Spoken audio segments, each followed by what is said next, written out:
Welcome to another episode of My Weird Prompts, an AI-generated podcast featuring the random prompts of Daniel Rosehill as answered by a revolving cast of friendly AI characters. Join us for deep dives into AI, technology, and whatever other random thing Daniel finds fascinating today. Subscribe on Spotify or your favorite podcatcher. Now, today's episode. This episode was generated using artificial intelligence.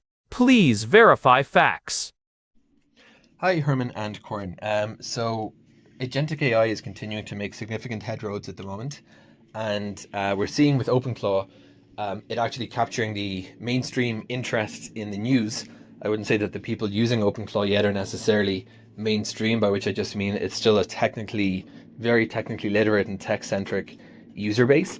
But it's becoming a big thing. But agentic AI has been ticking along for a number of years now, with the rise of MCP last year and projects to orchestrate agents. The really powerful thing, it took me a while using Claude Code before the penny dropped for me. It's not just that an AI agent can do things, which is of course already a big thing when you consider that what it can do is essentially anything that it can do against an API and even vision tasks. But the delegation to sub-agents is where it becomes a total game changer. You ask one AI agent, hey, this is what I want to do. And if you're trying to do that without sub-agents in frameworks like Claude, what you'll see very quickly is that the agent will say, sure, let me do it. And we get that kind of context degradation very, very quickly. And it gets muddy, and you notice that the agent loses coherence and starts making mistakes. The model for sub-agents is that very linked to planning lists. There's been a massive move in Claude Code itself and other frameworks that everything now is a task list or a plan. That bifurcation between let's plan how to do this and then let's do that has become quite rigid and quite established. So the orchestration agent makes its plan. And in fact, speaking about agent orchestration, this podcast is actually produced with an AI agent framework, and we actually do have a planning agent that makes a plan and then gets it done. And I think even if that arguably isn't necessary in every use case, there's something very powerful about the concept of just having one entryway, thinking about it, and then actually doing it. It kind of emulates the way humans work, actually. But the big thing about these sub-agents, besides the handoff, is the context pruning, because the context window of the sub-agents is independent of that of the orchestration agent. And if you get the orchestrator just taking your tasks, sending them out, and waiting for a response from the sub-agents, you can keep that orchestration context going pretty much indefinitely if you compact it periodically.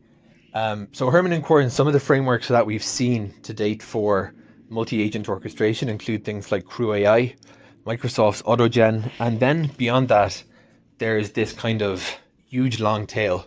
And I'm not exaggerating when I call it huge. If you type agentic or agentic AI framework into GitHub, you're going to find maybe 200.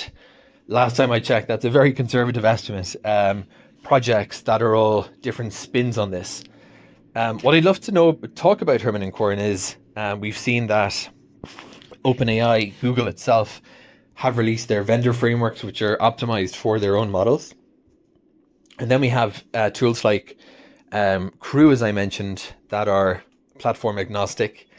And for those looking to actually use these, my only criticism when I last looked at the kind of setup here is there's a big difference between a platform that's a developer SDK and it's purely lives in code, and something which has a web UI that you can actually build, monitor, log, view logs on, have buttons for, basically basic front end elements. And that was maybe a year ago where I think the main gap was in agentic AI. There was the beginnings of the developer tooling, but it was still very much Python centric. It's still Python centric, but no thought given towards the UI whatsoever. And I guess what I was wondering when I last checked these out is Okay, wonderful. But building every single, if you want to scale AI agents and you see their purpose in many parts of your business, then writing one from scratch in code every time is not a very fluid way to go about using these. So Herman and Corin, what is the state of these agent orchestrators at the moment? We see there's a whole mixture of products across these SDKs, vendor projects, new and flashy things like Open Claude. Let's get an overview of the landscape in early 2026, and where do you see the growth and stability finally consolidating around? You know, Herman, I was looking through some old notes from just a couple of years ago, back in late 2024, and it is absolutely staggering how much our expectations for artificial intelligence have shifted in such a short window. We went from being collectively impressed that a chatbot could write a halfway decent rhyming poem or summarize a meeting transcript to now, here in early 26, expecting these systems to basically run entire departments, manage supply chains, or handle complex multi-step engineering projects while we go grab a coffee. The goalposts haven't just moved. They've been strapped to a rocket and launched into a different orbit. Herman Poppleberry here, and you are hitting on the fundamental shift of our era, corn. You are absolutely right. The jump from what we used to call generative AI, where the model just predicts the next token in a vacuum, to what we now call agentic AI, is arguably the biggest leap since the original attention is all you need paper back in 2017. It is the difference between a library that can answer questions if you walk up to the desk and a staff of elite researchers who can actually go out, find the books, cross-reference the data, interview experts, and write the final report for you while you sleep. We've moved from chat to do, and that do part is getting incredibly sophisticated. And that is exactly what Daniel was getting at in his prompt for us today. Daniel is a longtime listener, and he is really interested in this specific shift toward agentic AI, and, more importantly, the architectural move towards sub-agent delegation. It is a fascinating topic because it addresses one of the biggest bottlenecks we faced in 2025, which was that dreaded context degradation and the loss of coherence when you try to make one single massive model do everything at once. Daniel wants to know the state of the union for these orchestrators, the CrewAIs, the AutoGens, and this new mainstream darling, Open Claude. Daniel hit the nail on the head. In the early days, we thought the solution to complexity was just bigger context windows. We thought if we could just fit 1 million or 2 million tokens into the prompt, the AI would magically handle a whole company's worth of data. But we learned the hard way that a bigger window doesn't equal better focus. If you try to force a single agent to hold every single detail of a complex project in its active memory, things start to get messy. It is like trying to cook a 7-course Michelin star meal by yourself in a tiny kitchen. Eventually, you are going to forget the salt in the soup because you are too focused on the souffle, and you'll probably trip over the trash can while you're at it. But if you have a head chef delegating to specialized sub-agents, a saucier, a pastry chef, a line cook, the whole operation becomes much more stable and, frankly, much more sane. Right, and Daniel mentioned Open Claude as a major driver for mainstream interest lately. I want to dig into that, but also into the state of these orchestrators like CrewAI and Microsoft's AutoGen. They have been around for a while in developer circles. I remember playing with the early versions of CrewAI back when it was just a few thousand stars on GitHub, but we are seeing a real evolution in how they are being used and monitored here in early 26. It's no longer just a toy for people who live in a terminal window. It is a great time to be looking at this because the landscape has matured so much. We have moved past the Wild West phase of 2024, where everyone was just hacking together messy Python scripts and hoping the agents did not loop infinitely and burn through $1,000 in API credits in 20 minutes. I remember those days. You'd start a script, go to lunch, and come back to a 500-page log of 2 agents arguing with each other about the definition of a JSON schema while your credit card was screaming for mercy. I remember those rogue agent loops. That was the big fear, right? The infinite loop of doom. But let's start with this concept of sub-agent delegation that Daniel mentioned. Why is this specifically the game changer for coherence? Most people still think bigger context windows solve everything. If I can put a whole book into the prompt, why do I need a sub-agent? Because of what researchers call attention dilution. Even with a million token window, the model's ability to reason across all that data simultaneously is limited. When you delegate to subagents, you are essentially creating a modular architecture. Each subagent gets a very specific, pruned set of information relevant only to its task. It's the principle of least privilege, but for data. If I am an agent tasked with just writing the CSS for a specific button on a website, I do not need to know the entire database schema, the CEO's 5-year vision, or the marketing strategy for the next quarter. By shielding the subagent from irrelevant data, you prevent that cognitive load from degrading its performance. The orchestrator agent, the manager, keeps the big picture, while the subagents handle the minutia. This keeps the signal-to-noise ratio high for every single call to the model. So it's about focus. It's about making sure the AI isn't getting distracted by its own vast knowledge. That makes total sense. It is like the difference between a generalist and a specialist. But let's look at the tools. Daniel mentioned CrewAI and AutoGen. These started as very developer-heavy SDKs, or software development kits. You had to be pretty comfortable with Python and environment variables to get anything meaningful out of them. Where are we now with those in 26? Well, in early 26, we have seen a massive push toward what I like to call the democratization of orchestration. CrewAI, for example, has really leaned into their enterprise offerings. They realize that for these agents to be useful in a business context, you need more than just a terminal window. You need observability. You need to see the logs, the thought process, and the cost in real time. They've launched these incredibly robust web interfaces where you can visually map out your crew.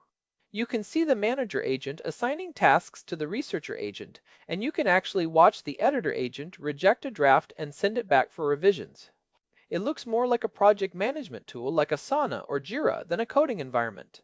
And that is where the web interfaces come in. I have seen some of the newer dashboards for these frameworks, and they are beautiful.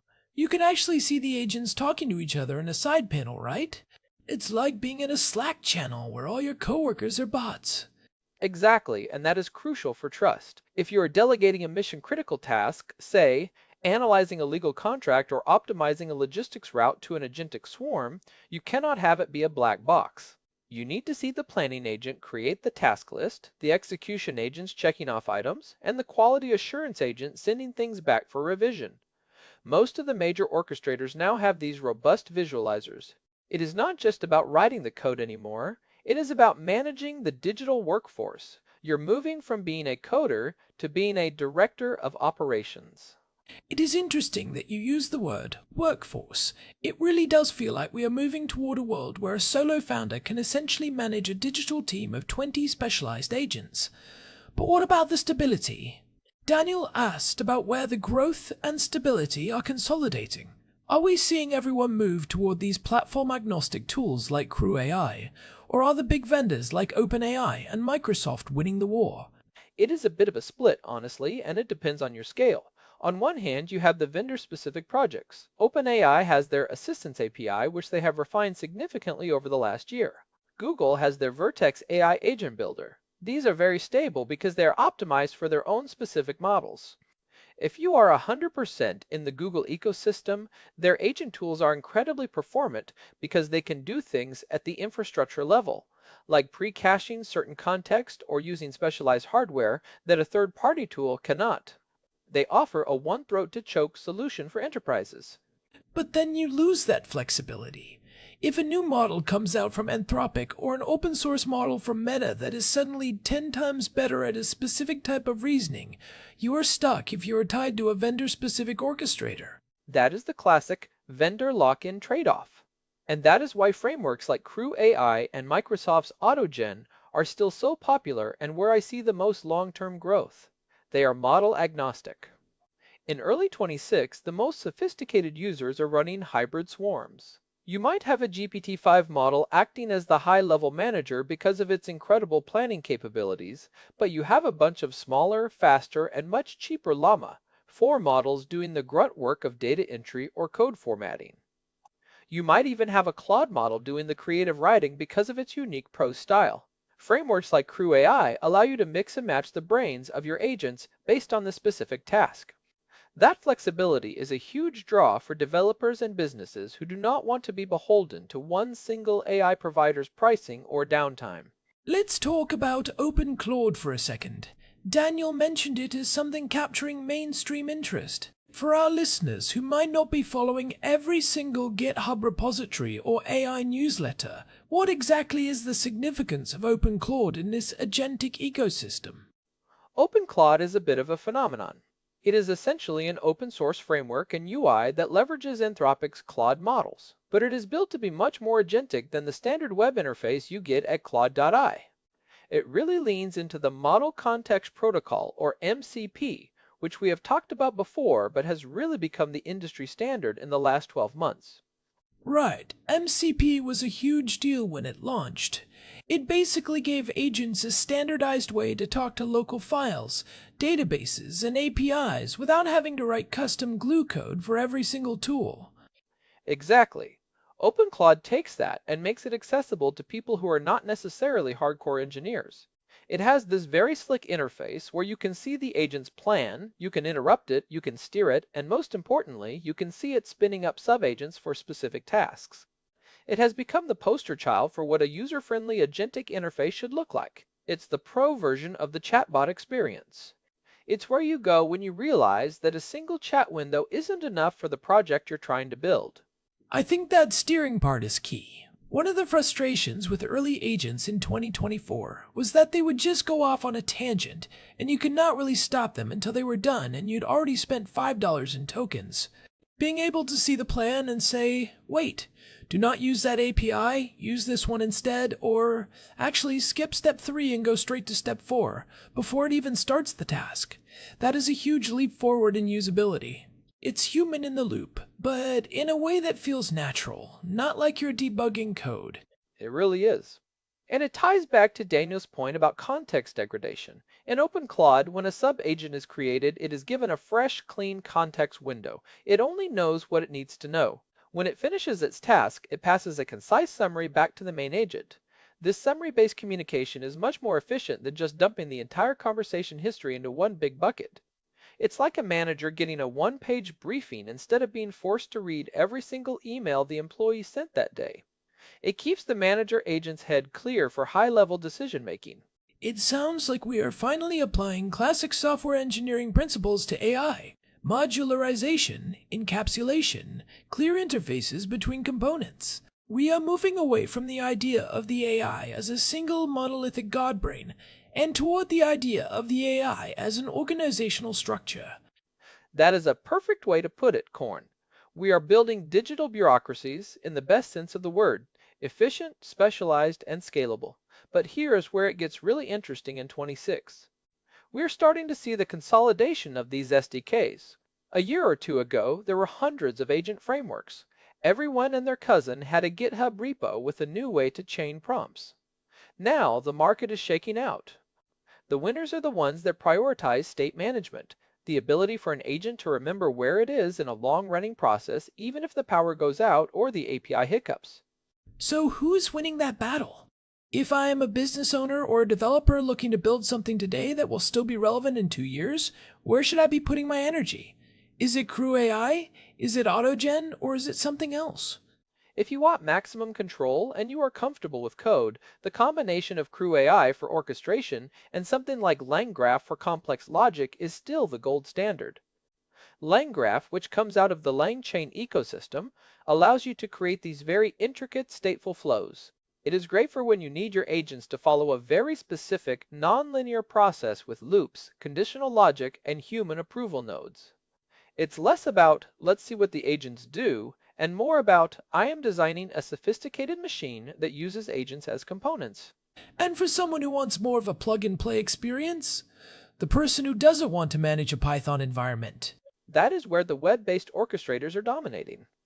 We are seeing companies like MindOS, Skyvern, and even the newer versions of CrewAI's enterprise platform providing these high-level platforms where you can just drag and drop agents into a workflow. They handle all the back-end orchestration, the sub-agent delegation, and the memory management. You just provide the goals and the tools. It's the no-code revolution for agentic AI. It feels like we are reaching a point where the barrier to entry for building a complex AI system is dropping to the level of building a website in the early 2000s. You still need to understand the logic, you still need to understand your business process, but you do not necessarily need to be a systems architect or a senior software engineer to deploy a team of agents. Precisely. But there is a hidden challenge here that I think we need to address, and it is something Daniel touched on implicitly. As we move to these sub-agent architectures, latency starts to become a real issue. If you have a manager agent that has to think for 10 seconds, then delegate to a planner who thinks for 10 seconds, who then delegates to 3 sub-agents who each have to call an API and think for 20 seconds. You are looking at a lot of waiting time. That is a great point. If I ask a question and it takes 3 to 5 minutes for the swarm to coordinate and get back to me, is that still a good user experience? Or have we just traded one problem for another? It depends entirely on the task. If it is a task that would have taken a human 4 hours, like doing a deep dive competitive analysis of 20 different companies, then 3 minutes is a miracle. It's a productivity explosion. But if it is something I want an immediate answer to, it is frustrating. This is why we are seeing a lot of work on small specialized models that can run locally or very cheaply on the edge. These sub-agents do not always need to be a massive trillion parameter model like GPT-5. A tiny fine-tuned model that only knows how to format SQL queries can do its specific task in milliseconds and for a fraction of the cost. So the orchestrator might be the big, expensive, smart model, and the sub-agents are the quick, agile, specialized ones. It is like having a genius professor directing a team of very fast, very efficient grad students. The professor doesn't need to do the data entry. They just need to make sure the data entry is being done correctly. Exactly. And the professor only steps in when something goes wrong or when a high-level decision needs to be made. This tiered approach, using large reasoning models for planning and small language models for execution, is really where the stability is coming from in early 26. It is a much more sustainable model, both in terms of cost and performance. It prevents the token burn that killed so many early agent projects. I want to go back to the idea of the web interface for a moment. Daniel mentioned that many of these frameworks were previously limited to developer SDKs. Why was that such a massive hurdle? I mean, developers are usually the ones building this stuff anyway. Why does a pretty UI matter so much for the growth of the whole ecosystem? Because the people who actually know the business processes that need to be automated are rarely the ones who can write complex Python code.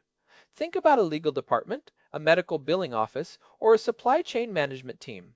They know exactly how their workflow should look. They know the edge cases, the regulations, and the gotchas, but they cannot build a CrewAI script from scratch. When you give them a web UI where they can see the agents, tweak their instructions in plain English, and monitor their performance, you unlock a massive amount of domain expertise that was previously locked out of the AI revolution. It's about moving the agent creation closer to the problem owner. That is the real game changer. It is the democratization of agency. If a paralegal can build an agentic swarm to handle document discovery without calling the IT department, that is a huge shift in how work gets done. It's the end of the IT bottleneck for AI deployment. And it also helps with the monitoring and scaling. If you are running 100 agents across a large company, you need to see which ones are failing, which ones are costing too much, and where the bottlenecks are. You cannot do that effectively by just looking at a terminal output or a log file. You need a dashboard. You need analytics. You need to see success rates per agent and average cost per task. The frameworks that are winning are the ones that provide these business intelligence tools for AI. So, looking at the current state, would you say we are in a period of consolidation or still in a period of rapid expansion? It feels like every week there's a new agentic platform launching on Product Hunt. I would say it is both. We are consolidating around a few key architectures, like the sub-agent delegation model Daniel mentioned and the model context protocol. But we are expanding rapidly in terms of the vertical applications. We're seeing agentic platforms for architects, agentic platforms for biotech, and so on. The underlying frameworks like CrewAI and AutoGen have survived the initial hype cycle and are now becoming the infrastructure of the agentic web. They are the operating systems that these specialized applications run on. And what about the big players like Microsoft and OpenAI? Are they going to eventually just absorb all of this? I mean, if Microsoft builds a perfect orchestrator into Windows or Office 365, does a tool like CrewAI even need to exist for the average person? Microsoft is definitely trying. AutoGen is their project after all, and they are integrating those agentic capabilities into their Copilot Studio. But there will always be a place for the independent model-agnostic tools. Think about it like the cloud market. You have AWS and Azure, but you also have tools like Terraform or Kubernetes that let you manage across all of them. Frameworks like CrewAI are the Terraform of the AI world. They give you that layer of abstraction that prevents total vendor lock-in. If you're a big enterprise, you don't want to be 100% dependent on one company for your entire digital workforce. You want the ability to move your agents to a different provider if the price goes up or the quality goes down. That is a great analogy. It is about having a common language for agents to talk to each other, regardless of who built them or where they are running. It's about interoperability.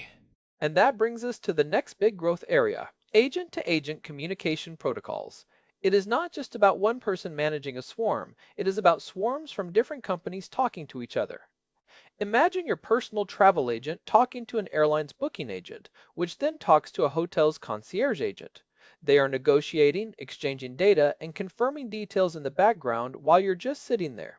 That sounds like the original promise of the semantic web from 20 years ago, finally being realized through LLMs. We don't need the whole web to be formatted in a specific way if the agents can just understand the unstructured data. It really is. But instead of needing perfectly formatted XML or RDF data, these agents can just talk to each other in natural language or through these emerging standards like MCP. This is where the real growth is going to be over the next year. We are moving from isolated agentic systems, what I call agentic silos, to an interconnected agentic ecosystem. It is fascinating, but it also sounds a bit chaotic. How do we manage the security and the permissions in a world where agents are talking to other agents? If my agent is talking to a third-party agent from a company I've never heard of, how do I know it is not leaking my private data or my credit card info? That is the million-dollar question for 26. We are seeing a lot of work on what we call guardrail agents or inspector agents. These are specialized sub-agents whose only job is to monitor the communication of other agents. They act like a real-time filter. If an agent tries to send a social security number or a private internal document to an external entity, the guardrail agent blocks the message and flags it for human review. It's a zero-trust architecture for AI. So it is agents all the way down. Agents to do the work, agents to plan the work, and agents to police the work. It's a whole ecosystem of specialized digital entities. Exactly. It sounds redundant, but when you consider the speed and scale at which these systems operate, it is the only way to manage them. You cannot have a human reviewing every single message between two agents that are communicating at a rate of 100 messages per second. You need an automated agentic solution to keep the other agents in check. Let's talk about the practical side for our listeners. If someone is listening to this and they want to start experimenting with agentic AI today, not just chatting with a bot, but actually building a system that delegates to sub-agents, where should they start? Given the current landscape we have discussed. If you want the easiest entry point to see what the future feels like, honestly, check out Open Claude. It is a fantastic way to see what an agentic workflow feels like without needing to write a single line of code. You can see the planning, you can see the tool use, and you can get a feel for how to steer an agent. It's a great sandbox for understanding the logic of delegation. And if they want to build something more robust, maybe a system for their small business or a side project. Then I would look at CrewAI. Their documentation has become excellent over the last year, and their enterprise platform, which includes that web UI Daniel was asking about, is really the gold standard for managing agents at scale. It allows you to start small with a few Python scripts and then scale up to a full managed environment as your needs grow. It's very developer friendly, but also business ready. What about AutoGen? Microsoft seems to be putting a lot of weight behind it, especially for enterprise users. AutoGen is incredibly powerful, especially if you're doing things that require a lot of back and forth conversation or group chat dynamics between agents. It is very good at simulating complex multi-agent dialogues. However, it still feels a bit more like a research project compared to the more product-focused approach of CrewAI. If you are a developer who loves to tinker and wants the absolute latest in multi-agent research things like joint probability optimization for agent swarms, then AutoGen is your playground. It is interesting to see how these different philosophies are playing out. You have the research-heavy approach of AutoGen, the product-heavy approach of CrewAI, and the open-source community approach of Open Claude. It is a very healthy, vibrant ecosystem. It doesn't feel like one player has won yet, which is good for innovation. It really is. And I think the most important takeaway from Daniel's prompt is that the era of the single prompt chatbot is effectively over for any complex task. We are now in the era of the agentic loop. You give a goal, the system creates a plan, delegates to sub-agents, executes, reviews the results, and iterates until the goal is met. That loop is the fundamental unit of work in the AI world now. And the fact that we can now see and manage that loop through these new web interfaces is what is going to make it mainstream. It moves it out of the realm of magic and into the realm of a manageable, repeatable business process. It's the industrialization of intelligence. Exactly. It is about turning AI from a novelty into a tool, and tools need handles, they need buttons, they need gauges. That is what these orchestrator UIs are providing. They are the dashboard for the AI engine. We're finally getting the control room for our AI assistants. I'm curious about the long-term stability. Do you think we'll ever see a single, unified standard for agent communication, or will it always be a bit fragmented? Will we eventually have an ISO standard for how a sub-agent should report back to its manager? I think MCP, the Model Context Protocol, is our best shot at that. It is being backed by some big names, Anthropic, obviously, but also many of the major tool providers. It solves the most fundamental problem, which is how an agent accesses the world outside of its own weights. If we can standardize that interface, the rest of the orchestration becomes much easier. It's like the USB port for AI. No matter what device you have, you know it can plug in and work. We are not quite there yet, but in early 26, the momentum behind MCP is incredibly strong. It's becoming the lingua franca of the agentic world. This has been a really deep dive, Herman. I think we have covered a lot of ground here. From the technical reasons why sub-agents are necessary to prevent context rot, to the current state of the major frameworks like CrewAI and AutoGen, and the shift toward these user-friendly interfaces like Open Claude. It is a fast-moving field, but I think the core principles are starting to stabilize. Delegation, modularity, and observability. Those are the three pillars of modern agentic AI. If you understand those three things, you can navigate almost any tool that comes out in the next few years. Well, I think that is a great place to start wrapping things up. Daniel, thanks for the prompt. It really forced us to look at the state of play in early 26, and it is clear that we are in a much more mature, much more useful place than we were even a year ago. The agentic revolution isn't coming. It's already here, and it's finally got a user interface. Absolutely. The tools are better, the architectures are smarter, and the interfaces are finally becoming accessible to everyone, not just the code wizards. It's an exciting time to be building. And hey, if you are listening and you are finding these deep dives into the weird world of AI prompts useful, we would really appreciate it if you could leave us a review on your podcast app. Whether you are on Spotify, Apple Podcasts, or somewhere else, those ratings really do help other people find the show and help us keep the lights on. Yeah, it makes a huge difference. We love seeing the show grow and hearing from you all. Your feedback is what keeps us digging into these topics. You can find all our past episodes, including our earlier discussions on MCP, the rise of Llama 4, and agent frameworks, at myweirdprompts.com. We have got a full archive there, plus a contact form if you want to reach out with your own questions. And if you prefer the direct route, you can always email us at show@myweirdprompts.com. We love getting your feedback and hearing your own weird prompts that you've been experimenting with. Maybe your prompt will be the star of our next episode. This has been My Weird Prompts. Thanks for joining us for this look at the state of agentic AI in 26. I'm Korn. And I'm Herman Poppleberry. We will see you in the next episode. Goodbye, everyone. Bye. This episode was generated using Gemini Flash 3. text-to-speech engine was Chatterbox. Thanks for listening to another episode of My Weird Prompts, an AI-generated podcast featuring Daniel Rosehill's AI prompts, as answered by a revolving cast of friendly AI characters including me, Cornelius the Sloth. Subscribe on Spotify or visit myweirdprompts.com.